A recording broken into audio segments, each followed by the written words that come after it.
معظمنا لما يبدأ مشروع جديد أو بيحاول يتعلم مهارة جديدة أو عادة جديدة في حياتنا، بيكون عندنا أمل أو وهم إن كل حاجة هتمشي زي الخطة بالظبط، وإننا هننجح من المحاولة الأولى ومن غير أي عقبات. بس للأسف الحياة عادة ما بتعترفش وما بتهتمش بخططنا المثالية. ممكن يجيلك برد، تجيلك مناسبة غير متوقعة، تحصل لك بعض الأحداث اللي تستحوذ على عقلك وتشغله، حد من أحبابك يحتاج مساعدة بالشكل اللي يستهلك قدر كبير من طاقتك، أو تحصل لك مشكلة هنا أو هناك، الحماس يختفي، شخص ما اعتمدت عليه ويخذلك، وهكذا. كل ده طبيعي، وده لأن الحياة معقدة وأكثر ديناميكية من خطتنا المثالية. بس طبعا نتيجة العقبات دي بنتأخر وبنحبط وممكن نوقف تماما عن المحاولة. وهنا بيجي السؤال المهم اللي بيحدد مين هينجح ومين هيفضل مكانه. تعمل ايه بعد ما تقع؟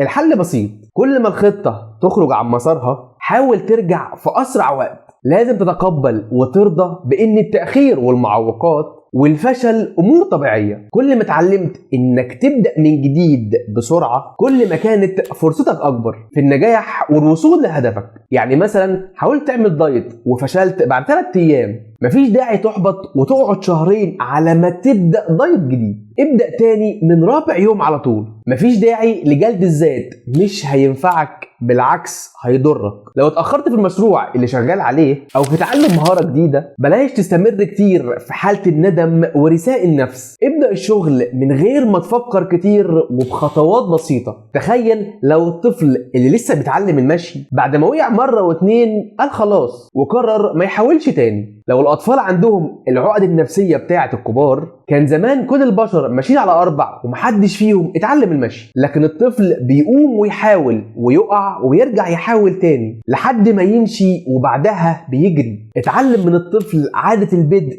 والمحاولة من جديد بدون جلد للذات وبدون إحباط.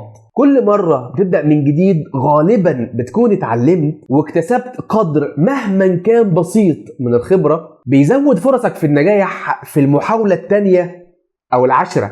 الفشل مش نهاية الطريق، بالعكس ده استراحة محارب. فلو وقعت أو فشلت أو اتأخرت، ما تسيبش نفسك للحزن، اقف وخد نفس وحاول مرة كمان. اللي بيحاول تاني هو الوحيد اللي عنده فرصة يوصل. زي فرصتك انك تشوف الحلقات اللي فاتت، تستنى الحلقات اللي جاية، تكتبها في الكومنتات ايه اكتر حاجة ناوي تحاول فيها مرة كمان. شارك الفيديو مع معارفك واصحابك لعلهم يستفيدوا، ولو احنا على اليوتيوب نشترك على القناة.